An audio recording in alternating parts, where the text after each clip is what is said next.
आगे हम बढ़ जाते हैं, अब सीधे आते हैं इंटेस्टाइन। किस पे जाते हैं? इंटेस्टाइन। किस पे बढ़ गए? इंटेस्टाइन। अब इंटेस्टाइन दो तरह का होता है, कौन कौन सा जानते ही हैं। एक होता है लार्ज इंटेस्टाइन, ठीक, लार्ज, और एक होता है स्मॉल इंटेस्टाइन। ये लिखा है नहीं इसमें?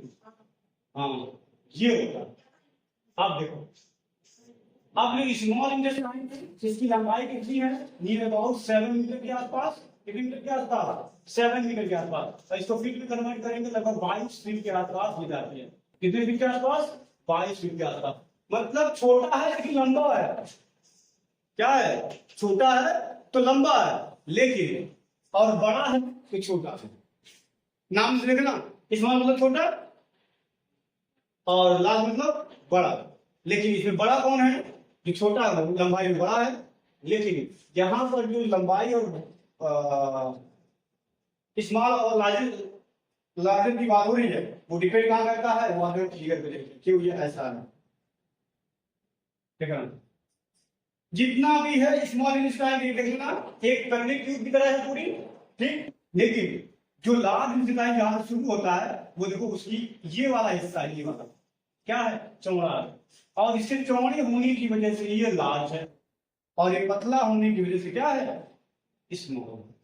मतलब उसका जो डायमीटर है, इसका चौड़ा है इसलिए बड़ा है, और इसका डायमीटर छोटा है, कम है, इसी वजह से ये छोटा है। लेकिन लंबा कौन है? लेंथ में स्मॉल, लेकिन चौड़ाई में कौन बड़ा है? लार्ज। इसी की वजह से इसका नाम लार्ज है और स्मॉल का। क्लियर है? वो दिक्कत नहीं है। देन अब बढ़ते हैं आगे।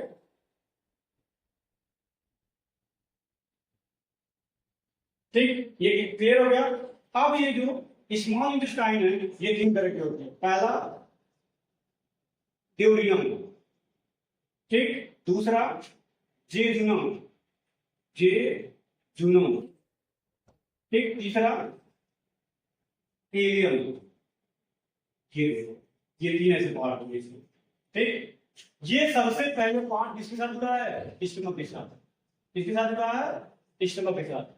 अब जब ये स्टमक के साथ जुड़ा हुआ है, इसका मतलब ये है ये एक चीज से और रिसीव करेगा। क्या रिसीव करेगा? ऐसे, एक लीवर से लीवर जूस और दूसरा पैंक्रियाटिक जूस। कौन सा juice? Pancreatic juice. Liver juice यहाँ से और पैंक्रियाटिक जूस यहाँ से। जिसका नेचर क्या होता है? इसका नेचर होता है बेसिक। जूस का नेचर कैसा होता है? बेसिक। एक था एसिडिक और दूसरा था बेसिक। क्यों? एसिड को बेसिक में कन्वर्ट करने के लिए ये दोनों सोडियम बाइकार्बोनेट का सिक्रीशन करते हैं, जिसकी वजह से क्या हो जाता है? पूरा मीडियम एसिड से बेसिक में कन्वर्ट कर दिया जाता है। क्यों? बताते हैं क्यों। एसिड इसलिए बनता है, एसिड मीडियम इसलिए क्रिएट किया जाता है कि प्रोटीन को हम डाइजेस्ट कर लें, और बेसिक मीडियम इसलिए क्रिएट किया जाता है कि जो रिमेनिंग पार्ट्स ऑफ कार्बोहाइड्रेट्स हैं, ठीक है ना, माल्टोज, सुक्रोज एंड ग्लाइकोज, इनको डाइजेस्ट करने के लिए एंड प्रोटीन का जो रिमेनिंग पार्ट्स है उनको हम डाइजेस्ट करने के लिए ये चीज रिस्पांसिबिलिटी यहाँ पे दिया जा रहा है, ठीक। और जो फैट का डाइजेशन होता है with the help of lipase, इन सबको तोड़ने के लिए मीडियम ही कैसा चाहिए?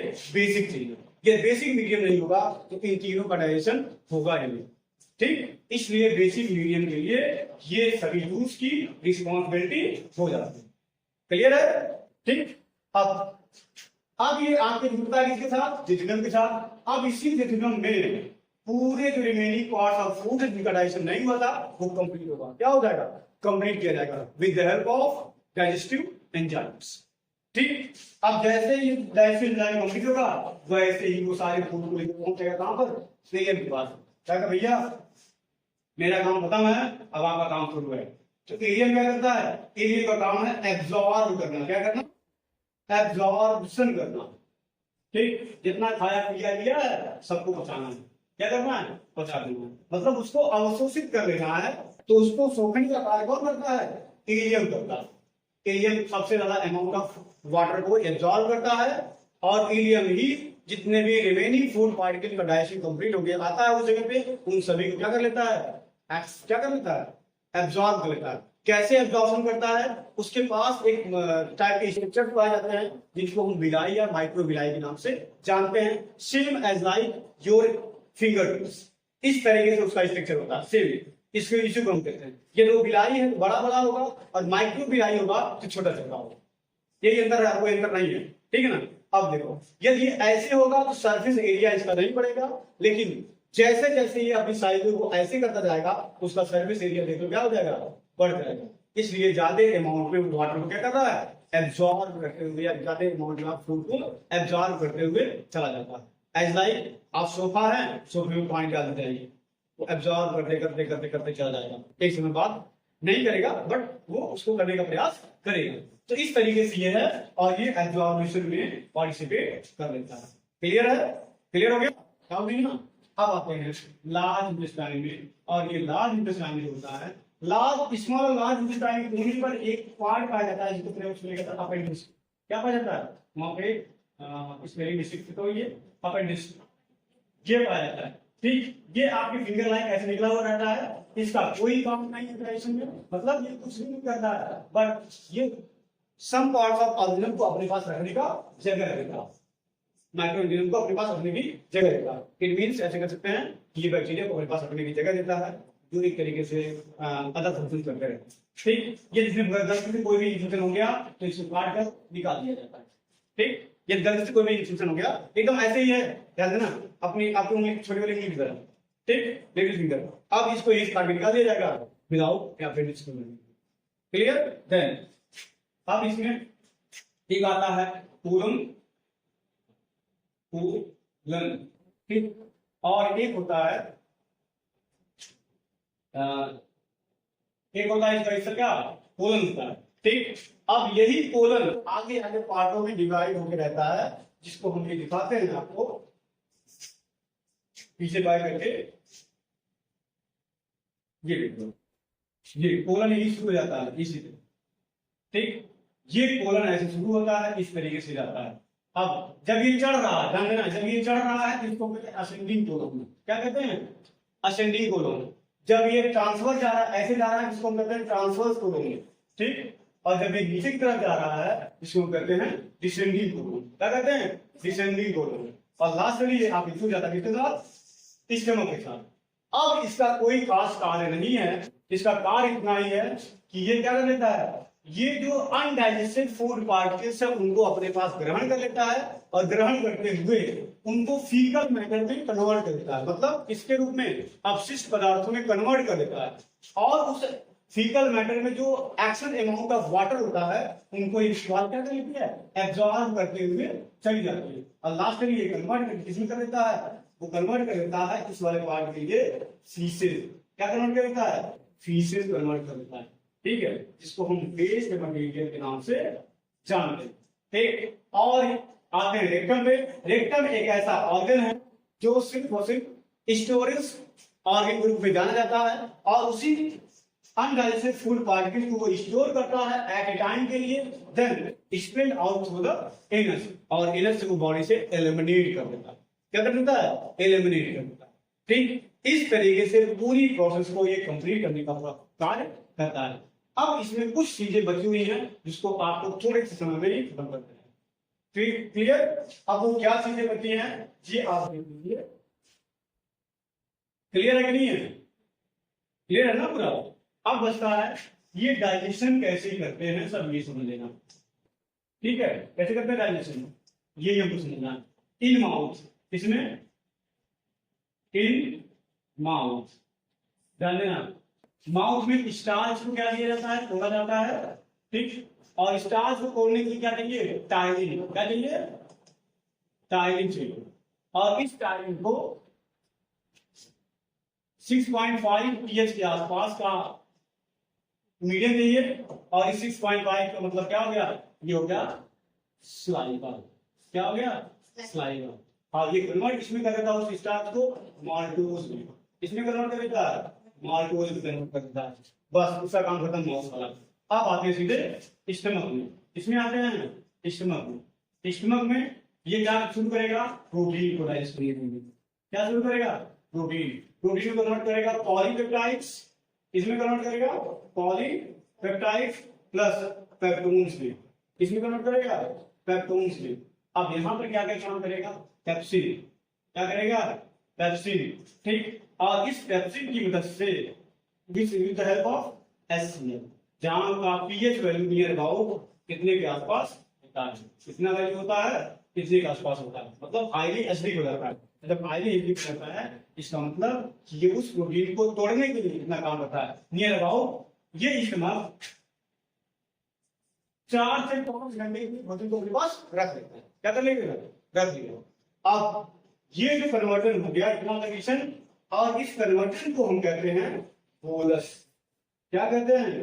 बोलस। एक तरीके से अर्ध तरल पदार्थ में कन्वर्ट हो जाता है जिसको बोलस कहते हैं, और उसी बोलस को हम सॉरी इसको बोलस नहीं कहते हैं, थोड़ा क्लियर रखिएगा। बोलस वाला हिस्सा कहां पे था? यहां पे था, ध्यान देना। बोलस वाला हिस्सा कहां पे था? यहां पे, माउथ में। क्या था? माउथ में। यहां वाला हिस्से को काइम कहते हैं। क्या कहते हैं? काइम कहते हैं। इसको कहते हैं अर्ध तरल पदार्थ, इसको लुब्धि कहते हैं, और इसको अर्ध तरल पदार्थ के नाम से जानते हैं। ये पहुंच गया कहां पे? इंटेस्टाइन में। कहां पहुंच गया? इंटेस्टाइन में। ठीक, अब इंटेस्टाइन में क्या होगा? अब इंटेस्टाइन में किसका किसका डाइजेशन होगा ये समझ लीजिए। कार्बोहाइड्रेट्स जो माल्टोज के रूप में था, ठीक, डाल देना। कार्बोहाइड्रेट, प्रोटीन जो ये रिमेनिंग पार्ट्स है इनके, ठीक, और फैट्स, किसका होगा? फैट्स। ठीक, अब यहां से थोड़ा सा आगे बढ़ते हैं, ये लिख देते हैं माल्टोज, ठीक, सुक्रोज, ठीक है, सुक्रोज और लैक्टोज, ये सब है। इन सबको डाइजेस्ट करना है, फटाफट डाइजेस्ट करके फिनाइल। अब ध्यान देना, ग्लूकोज होगा, क्या होगा? ग्लूकोज। सुक्रोज को क्या करेंगे? ग्लूकोज, ठीक, और ग्लैक्टोज क्या करेंगे? ग्लूकोज प्लस ग्लैक्टोज, इसमें कन्वर्ट करेंगे। अब देखना क्या क्या एंजाइम है यहाँ पे। माल्टोज के लिए माल्टेज एंजाइम, कौन सा एंजाइम? Maltase enzyme. सुक्रोज के लिए सुक्रेज एंजाइम, क्या होगा? Sucrase enzyme. और लैक्टोज के लिए लैक्टेज एंजाइम, क्या हो गया? Lactase enzyme. ये सब कन्वर्ट कर दिया किसमें? Simplest form of carbohydrates. ठीक, ये पानी में घुलनशील होता है, आसानी से घुल के चला जाए। समझी सना? नहीं, देन इसी जगह पे प्रोटीन को जो अभी हम लिखेंगे क्या? पॉलीपेप्टाइड्स ना लिखना, पॉलीपेप्टाइड्स, ठीक। इस पॉलीपेप्टाइड्स प्लस पेप्टोन्स, क्या है? पेप्टोन्स, इसको डाइजेस्ट करेंगे अमाइनो एसिड में। इसमें अमाइनो एसिड में कन्वर्ट करेंगे विद हेल्प ऑफ ट्रिप्सिन। किसकी वजह से? ट्रिप्सिन की वजह से।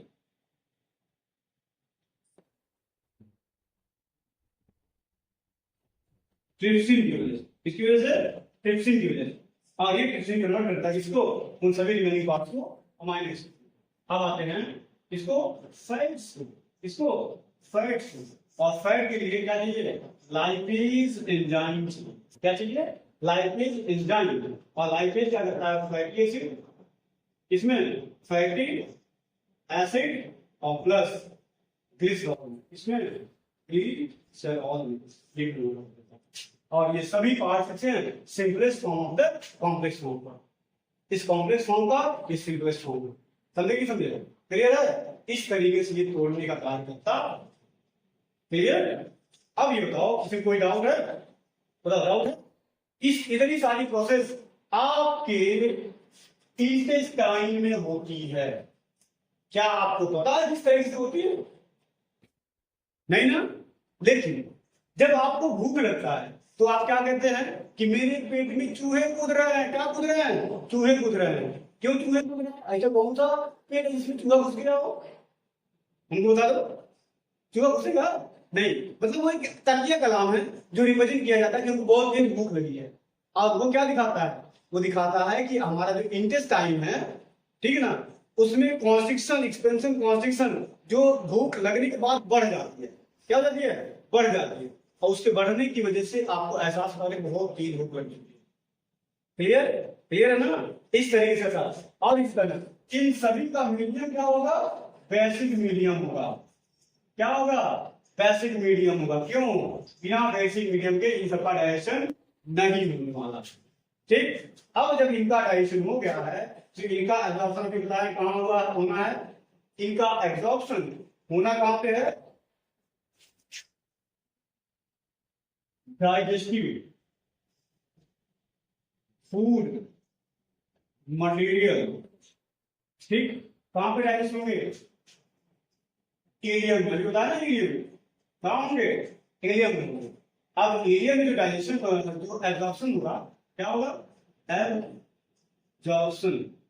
ठीक, ये ऑस्मोसिस के थ्रू होगा, ऑस्मोसिस। ठीक, पैसिव, पैसिव एब्जॉर्प्शन के थ्रू होगा, और एक्टिव एब्जॉर्प्शन के थ्रू होगा। किसके थ्रू, और सभी बेस किसमें होंगे, कंसंट्रेशन, ठीक, ग्रेडियंट इसमें होंगे, ग्रेडियंट इस पे। अब इसका मतलब क्या हो गया, हाई टू लो।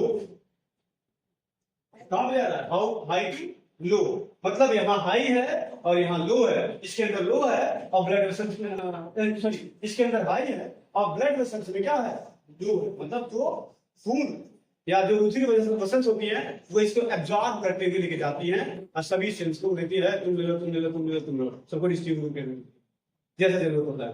तो जैसा यहाँ हाई टू लो होता है वैसे ही लो टू हाई। लेकिन इसमें एक चीज ऐसा होता है जो हमेशा लो टू हाई जाता है। क्या होता है, लो टू हाई, मतलब कि बहुत बड़ा जुगाड़ू है। ठीक, सेल कह रहा हम नहीं लेंगे तुमको, लेकिन कहता हम आके रहेंगे तुम्हारे पास। ठीक, इसलिए इसको चाहिए एनर्जी। क्या चाहिए, एनर्जी चाहिए। बिना एनर्जी के एक्टिव एब्जॉर्प्शन नहीं होने वाला है, इससे उसको अलाउ ही नहीं करता है, क्योंकि वो कंसंट्रेशन के अगेंस्ट जा रहा है, फिर लो टू हाई जा रहा है, और ये पॉसिबल नहीं होता। अब धारा आ रही हो और उस धारे में आप हमको पढ़ना है, स्विमिंग करनी है, क्या आप स्विमिंग कर पाएंगे, नहीं ना, भाग नहीं चली जाएगी। लेकिन कहता नहीं हम उसी अब फ्लो में क्या करेंगे, स्विमिंग करेंगे, लेकिन एनर्जी के साथ, मतलब किसी सहारे के साथ जाएंगे, और ये बिना सहारे के इसका एब्जॉर्प्शन नहीं। That's it, that's all. Any doubt, any doubt, आपको भी कोई डाउट है, नहीं, ये डाउट होगा तो आप लोग जरूर कमेंट्स बॉक्स में अपने डाउट को डाल देंगे। लेकिन उम्मीद करता हूं आपको बहुत क्लियर एंड क्रिस्टल तरीके से समझ में आ रहा होगा, जिसकी वजह से अब मुझे ये लगता है कि जिस तरह के आप चीजों को देख रहे हैं, समझ रहे हैं, उम्मीद करता हूं समझ में आ रहा है। तो लाइक शेयर सब्सक्राइब जरूर करें, और ऐसे लोगों के पास जरूर भेजिए जो इस पर्टिकुलर टॉपिक को पढ़ना और समझना चाहते हैं, वेरी इजी वे में। और उम्मीद करता हूं बहुत इजी वे में समझा दिया है, सबको समझ में आ रहा हो। क्लियर है ना, डाउट नहीं है ना, बता दी, नहीं ना, चलो मिलते हैं नेक्स्ट टॉपिक के साथ नेक्स्ट वीडियो में, तब तक के लिए जय हिंद।